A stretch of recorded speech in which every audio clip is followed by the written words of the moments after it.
Welcome back. Quick little video. Just getting this water off this grill because I just watered the plants and I got water everywhere. And of course I swiped it towards the plants so they get a little extra water out of it. But yeah, those are doing horrible. These are doing really well, and it's like, it's just awesome how well they're doing. Now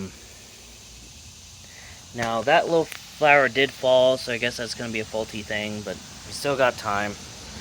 But yeah, this pepper is doing really well. Like, I'd like to see it, but no, someone had to photobomb. But yeah, now it's turning purple, so that tells me that's a purple beauty. And that thing don't go ripe until like towards October, so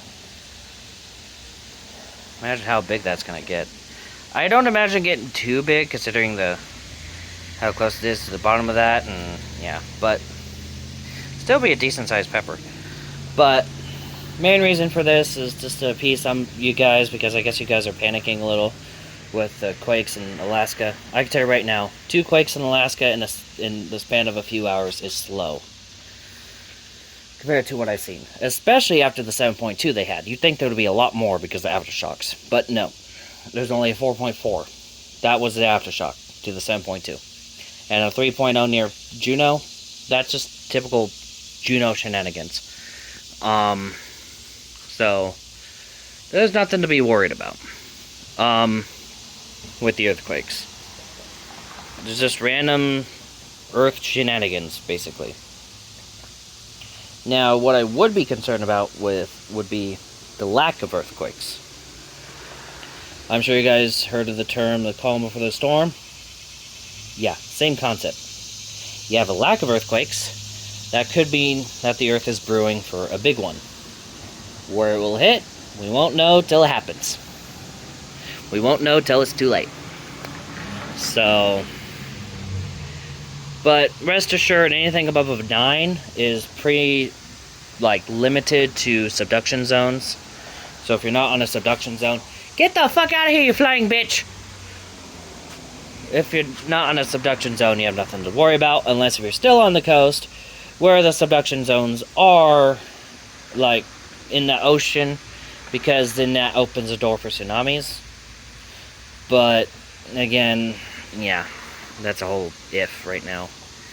Especially considering climate change, sea level rise, when that happens, yeah, that's more water in the ocean, which would be bad for tsunamis normally, you would think, because more water means the waves could get higher.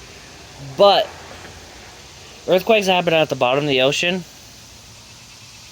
We'll need more oomph. We'll need to give off more oomph to displace enough water to create a tsunami.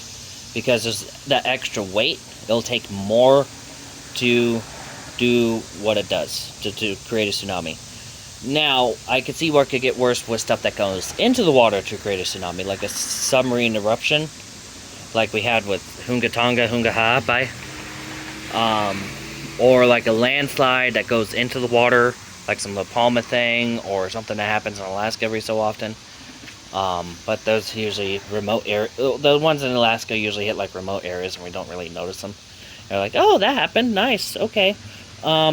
That's basically what happens. We only know about some of them because of satellites, and that's it. But, yeah, those would probably be more of an issue. But underwater earthquakes might not be as much of an issue. Because of, well, you need more oomph to create tsunamis. So, climate change might be killing tsunamis, which is a plus. So, yeah. But it's just a matter of time to see what happens. But outside of that, I'd say we are good.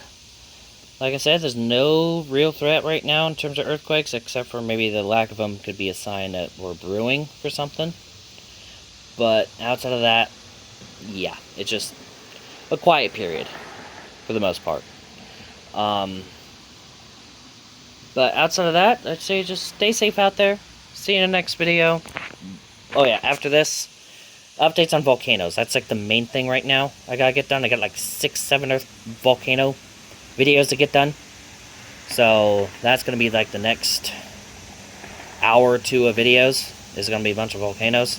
And then after that, it'll just be earthquakes, severe weather, updates on cyclones and other volcanoes as they come in.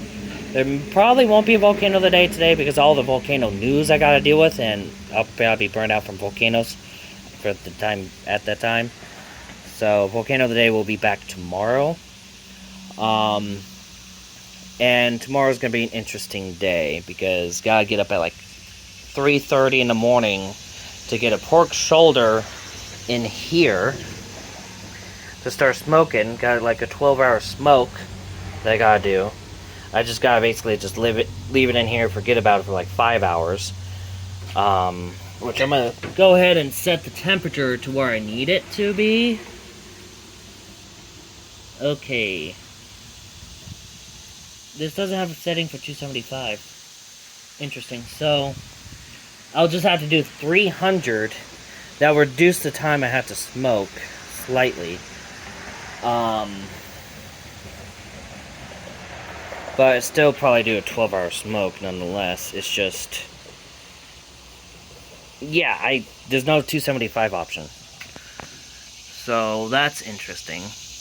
And it looks like there's a gravity hole. Okay.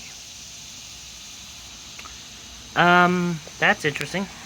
But yeah, that will be, so expect a lot of smoking video updates tomorrow.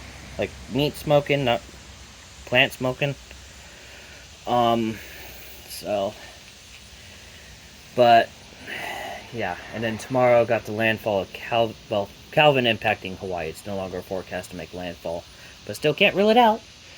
But don't really matter because the bulk of this tropical storm is on the north end and it's going to go south of the island. So,